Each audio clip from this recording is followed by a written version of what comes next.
Kumusta mga kaibigan? Narito po muli ako at magbabahagi ng panibagong kwento. Si Henry ay bumalik sa Hong Kong matapos maglingkod sa militar ng US ng maraming taon. Naghahangad na magsimula ng karera bilang isang guro, pumasok siya sa kanyang dating paaralan, ang sekundaryang Takchi. Sinabi ng punong guro na wala siyang karanasan sa pagtuturo. Ngunit pagkatapos na ipakita ang isang sulat ng rekomendasyon mula sa isang mas mataas na opisyal, binigyan siya ng trabaho. Bago umalis si Henry, ipinaalam sa kanya ng punong guro na ang klase na itatalaga sa kanya ay ang pinakamasama sa kanilang paaralan. Sa umaga ng kanyang unang araw sa paaralan, pumasok si Henry sa klase upang makita na ito ngunit nasa ganap na kaguluhan. Ang ilang mga estudyante ay natutulog, ang iba ay kumakanta, ang iba ay naglalaro ng mga video game, habang ang isang malaking bilang sa kanila ay nagluluto ng ramen sa isang portable stove. Kahit pumasok na ang guro, hindi pa rin nila pinansin at ipinagpatuloy ang kanilang ginagawa. Sinusubukang kunin ni Henry ang kanilang atensyon ngunit nagkunwari silang hindi siya naririnig. Siya ay sumuko sa pagsisikap na ilihis ang kanilang atensyon at umikot sa silid-aralan upang magkomento sa mga bagay na ginagawa na nila. Ang mga mag-aaral na nagluluto ay hinihiling na kumain ng mas kaunting ramen dahil naglalaman ito ng labis na sodium. Nilapitan ni Henry ang isang lalaking nagngangalang Zufa na tumutugtog ng ukulele at tinulungan siya nito.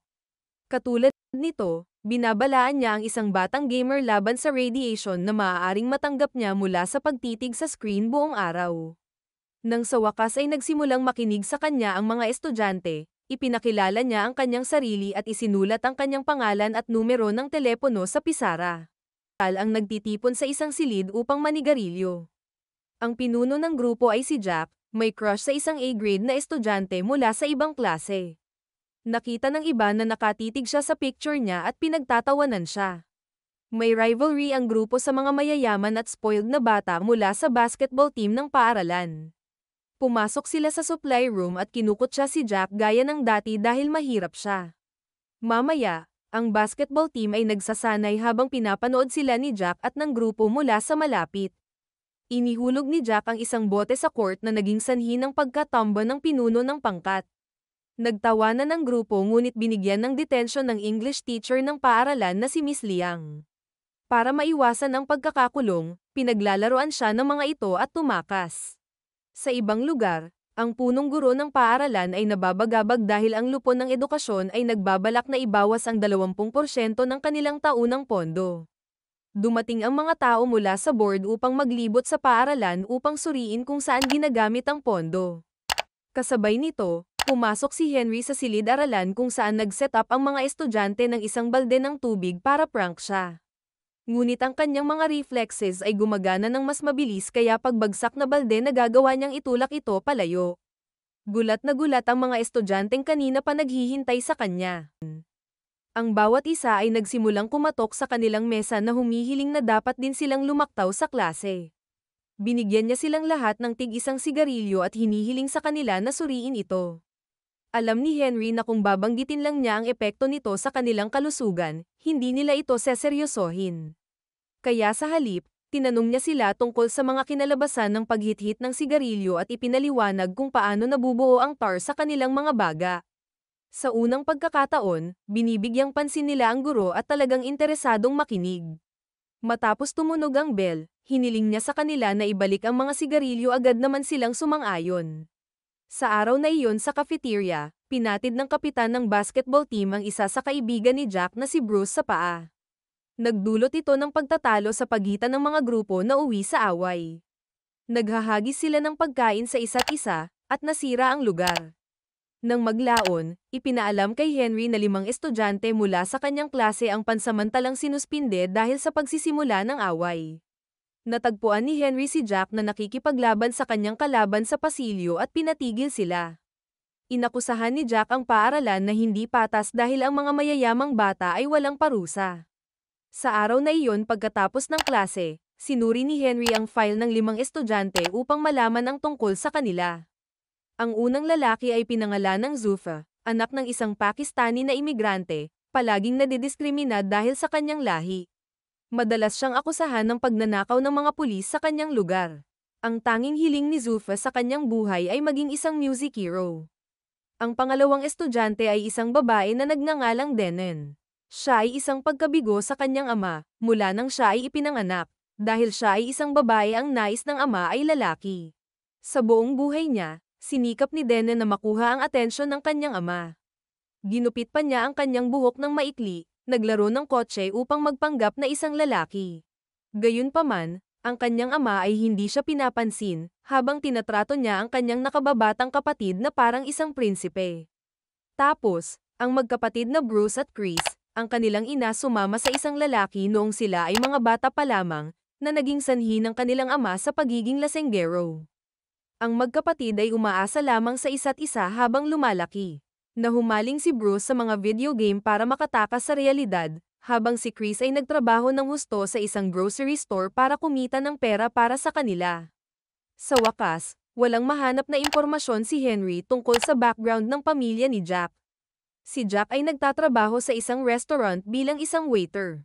Isang MMA veteran na si Jianying ang dumating sa restaurant kasama ang kanyang mga kasosyo sa negosyo. Nang hindi tumitingin si Jianying, ninakaw ni Jack ang mamahaling lighter ngunit nahuli.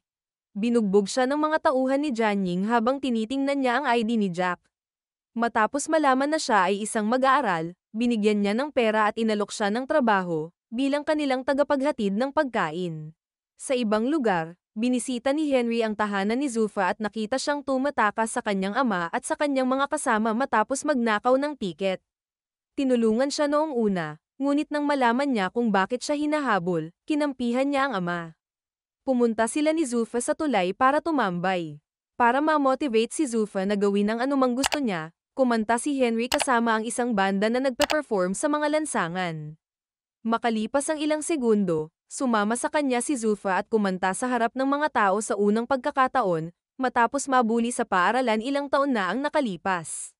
Samantala, ang tatay ni na Bruce at Chris ay umuwi ng gabi tulad ng dati, inutusan silang dalhan siya ng beer mula sa tindahan. Nang tumanggi ang magkapatid, sinigawan niya silang lumabas ng kanyang bahay. Kinabukasan, nakipagkita si Henry sa kanilang ama at kinumbinsi siyang pumunta sa rehab para sa kapakanan ng kanyang mga anak. Samantala, dinalhan siya ng ama ni Denen ng isang bag ng mga produktong pampaganda at hiniling sa kanya na kumilos bilang isang babae ng isang beses. Galit na galit si Denen sa kanya dahil palagi niyang pinaparamdam sa kanya na hindi siya sapat. Nilagyan niya ng make-up ang kanyang nakababatang kapatid at lumabas ng bahay dala ang susi ng kotse. Papaalis na sana siya sakay ng kotse ng kanyang ama ngunit napahinto siya nang makita si Henry. Sinabihan siya na bawal ang pagmamaneho ng walang lisensya, kasunod nito, pumunta sila sa isang karera ng go-kart. Inanyayahan din ni Henry ang kanyang ama para sila ay magkarera. Ang mag-ama ay hindi nagpapakita ng awa sa isa't isa sa panahon ng karera at kalaunan ay napunta sa labas ng track. Biglang nahagip ng sasakyan ang go-kart ni Denen ngunit nakailag siya. Walang kamalay-malay, ang kanyang ama at umiyak sa pag-aakalang patay na siya. Napagtanto ni Denen na sa totoo lang mahal siya, niyakap siya ng kanyang ama. Kinabukasan sa paaralan, sina Bruce at Chris, kasama ang isang grupo, ay ipinadala sa isang rehabilitation center upang kapanayamin ang isang nagpapagaling na alcoholic. Nagulat sila nang makitang ang kapanayamin ay ang kanilang ama. Tinanong siya ng mga estudyante kung paano siya nagsimulang uminom. Ang sagot ng lalaki ay, mahal na mahal niya ang kanyang asawa ngunit iniwan siya nito. Kaya naman, nagsimula siyang uminom at nakalimutan na mayroon siyang 2 anak na aalagaan. Hindi ibinunyag ng lalaki na sina Bruce at Chris ay kanyang mga anak ngunit humingi ng paumanhin sa kanila. Sa pagtatapos nito, naiwang umiiyak ang magkapatid. Sa ibang lugar, nagsimula ng magtrabaho si Jack para sa veteran ng MMA na si Jianying. Nag-alok siya kay Jack ng maraming pera, para ipainom ang gamot sa isang manlalaro. Si Jack ay nag-aatubili ngunit pinilit na tanggapin ang alok. Sa araw ng laban naglagay ng gamot si Jack sa inumin ng manlalaban ngunit nahuli habang ginagawa iyon. Bago niya masisi si Jianying, binugbog siya at ikinulong sa loob ng locker. Ilang sandali pa, dumating si Henry doon at tinanong ang mga mandirigma kung nakita nila ang kanyang estudyante. Sinabi ng mga lalaki sa kanya na bumalik sa bahay, mula sa loob ng locker, sumigaw ng tulong si Jack, matapos malaman na siya ay nakulong, inatake sila ni Henry. Naging matindi ang pag-atake nila, ngunit mahusay na naiiwasan ni Henry ang kanilang mga pag-atake. Sa pagtatapos nito, pinatumba niya ang kanilang pinakamahusay na manlalaban na dapat makipagkumpetensya sa loob ng ilang minuto. Sa sumunod na eksena, nasa ospital siya at ginagamot ang kanyang mga sugat. Sinubukan ni Jack na ibunyag ang katotohanan tungkol kay Jianying ngunit pinatahimik siya. Ang balita ay umabot sa telebisyon at si Henry ay nagsimulang makilala bilang ang taong bumugbog sa isang propesyonal na manlalaban upang iligtas ang kanyang estudyante. Ang kanyang katanyagan sa paaralan ay lumaki at ang mga estudyante ay nagsimulang igalang siya. Tumayo pa sila para i-welcome siya sa klase, taliwas sa kung paano sila dati. Ang isang flashback ay nagpapakita sa amin na si Henry ay dating isang prankster noong siya ay nasa paaralan. Binato pa niya ng water balloon ang isang estudyanteng tumutugtog ng piano para sa mga magulang sa isang event. Nang maglaon, inaway niya ang parehong estudyante at nabali ang kamay. Nasuspinde siya, pagkatapos ay kailangan niyang lumipad patungong States. Simula sa araw na iyon, binigyang pansin ng mga mag-aaral ang pagtuturo ni Henry sa klase at nag-aaral ng mabuti para sa paparating na pagsusulit. Lahat ay mahusay, maliban kay Bruce. Habang si Chris ay bumaling sa mga video game upang maiwasan ang problema ng kanyang pamilya, nagsimulang magdroga si Bruce. Dahil hindi siya nakatutok sa pag-aaral, napakababa ng kanyang entrance test. Nangako si Henry na tutulungan siya ngunit lalong nanlumo si Bruce. Maya-maya, tumalon siya sa balcony. Agad siyang naisugod sa ospital. Binaluktot ng media ang balita at sinisi nito ang paaralan at si Henry. Ang mga opisyal mula sa lupon ng edukasyon ay kinapanayam si Henry at nagpa siya na bawiin ang kanyang lisensya sa pagtuturo. Agad siyang umalis ng paaralan, hinahabol siya ng mga estudyante at humiling na manatili siya. Nadurog ang puso nila, ngunit alam nilang dapat nilang harapin ang nalalapit nilang pagsubok para ipagmalaki siya. Mula sa araw na iyon, doble ang kanilang pag-aaral para mapatunayan sa board na magaling na guro si Henry. Sa araw ng pagsusulit, si Jack, kasama ang lahat ng kanyang mga kaklase ay nakatanggap ng text mula kay Henry na humihiling sa kanila na magkita sa paaralan 1 oras bago ang pagsusulit. Habang nagtitipon ang mga mag-aaral, nalaman nila ang panlilinlang ni Jianying na panatilihin silang nakakulong sa paaralan para hindi sila makarating sa examination hall sa oras. Ginagawa niya ito para maturuan ng leksyon si Henry. Makalipas ang ilang sandali, dumating si Henry sa paaralan at nalaman ang tungkol sa plano ni Jianying. Hinahayaan niya ang mga estudyante na palayain at labanan ang lahat ng mga tao ni Jianying upang pigilan silang saktan ang mga bata.